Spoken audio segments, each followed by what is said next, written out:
ng Billionaire News. Akbayan blasts VP Sara as a terrible example for women in politics. Anong minuto na? Tingnan mo. 26, so I have 10 minutes. Okay, sige. Akbayan blasts VP Sara as terrible example for women in politics. Akbayan Party List Akbayan Party List President Rafaela David on Sunday hit Vice President Sara Duterte, describing her as a warning of the type of women officials Filipinos should reject as the country's celebrate International Working Women Day. Unfortunately, Vice President Sara Duterte, the highest elected woman in our country, represents the opposite of the women's leadership should stand for.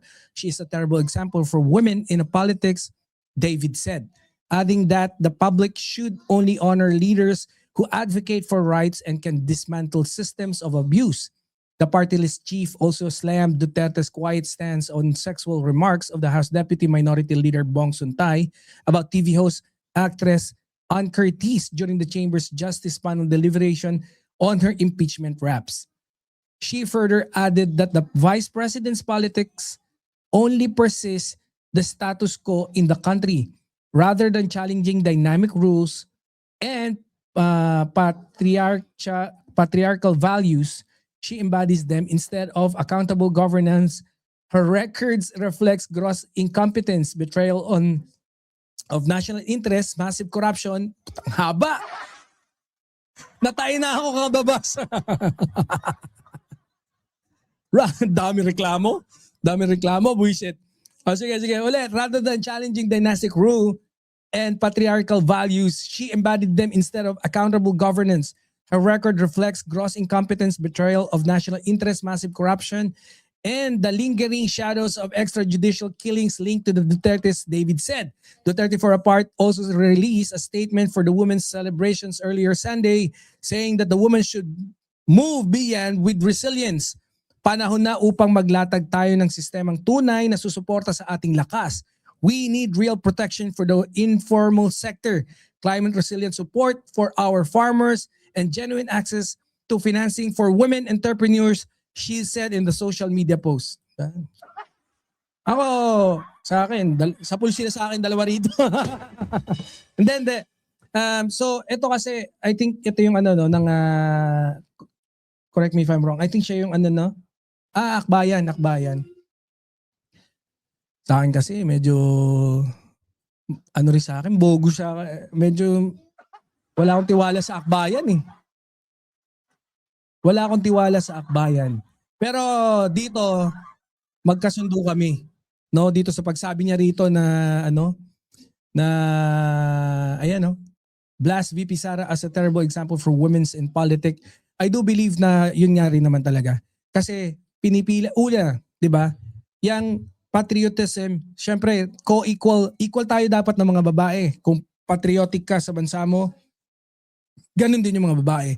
Pero never have you heard Sara Duterte na i-criticize yung China. Ilang beses na tayong binomba ng kanyon, ng water cannon, kanyon tuloy. Tubig kanyon, di ba? Water cannon. O, tama pa rin.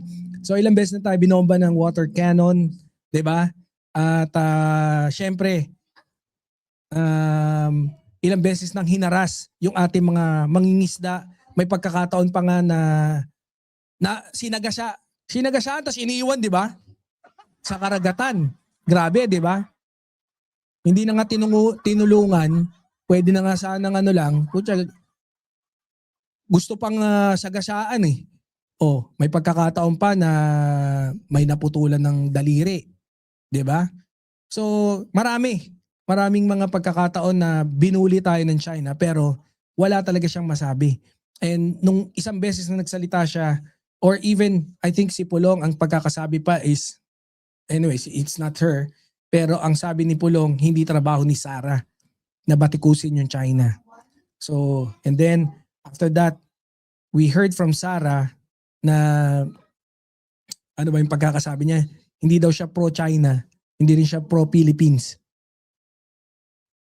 Pro all country yata, parang ganun. Ang hayop na yan, oh. Ganon yung pag-uusap, ay yung pag-iisip ng taong gusto maging presidente ng mga DDS na ano. DDS, utak luga. DDS, tanga-tanga. Kaya ganda ng pagkanta nito ni Tolñolo, talagang shoot na shoot eh. DDS, utak luga. DDS, tanga-tanga. Talagang utak DDS, utak luga eh. DDS, utak luga. DDS, tanga-tanga. Oh. So, ito naman yung sa akbayan kasi, no? Wag na. Okay na yun. Umano na siya eh. And then, yung point niya rito na hindi rin nagsalita itong si Sara pagdating sa comment ni Bong Suntay. 'Di ba? Na kung saan hindi binatikos, pinagtoltolan. Walang nga, no? Ang pangit pakinggan eh. Biruin mo, ina-imagine mo tapos pucha, munti ka na magtikol sa kongreso, 'di ba? Kulang na lang ibaba yung pantalon saka naggano ron eh. Nagsalsa lang walang niya eh. Walang isip eh, 'di ba? Ang matindi niyan, ang dami pa mga sumunod. The likes of Topacio, 'di ba? Si Topacio, sino pa ba? Sino pa ba yung mga nagtanggol kay ano? And then the rest of the mga DDS. 'Di ba? Pinagkakaisan ngayon nila si Ann Curtis. Pero wala talagang sinasabi si Sara. Bakit? Dahil kakampi niya. Yun ang matindi ron. 'Di ba? So shoot na shoot talaga siya rito sa pagkakasabi dito. Hindi ka talaga nararapat, no, na maging halimbawa ng isang babaeng politician. Oh. Kaya ako, sangayon ako dito. Palakpakan.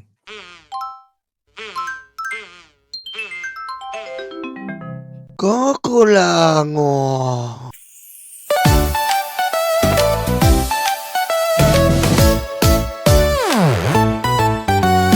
Tangga, tangga, luga, luga, DDS, DDS. Tatay niyo ay karton, tatay niyo ay karton. Duterte, Duterte. Tangga, tangga, luga, luga, DDS, DDS. Tatay niyo ay karton, tatay niyo ay karton. Duterte, Duterte. Ayan na sila, ayan na sila.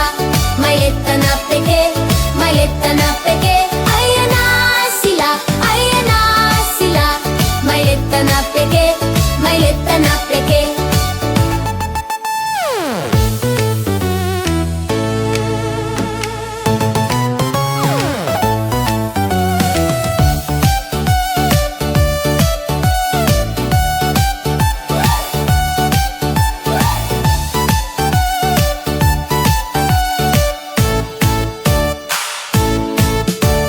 Tangga, tangga, luga, luga, DDS, DDS.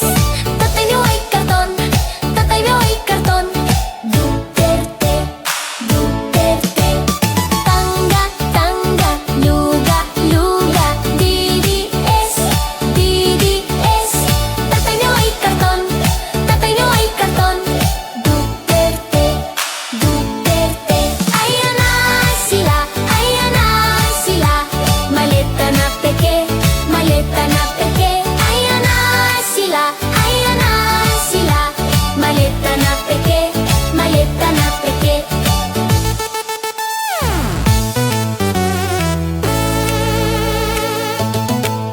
Sara nababali na siya. Sara nababali na siya. Digong masusunog na siya. Digong masusunog na sa tangga, tangga, luga, luga.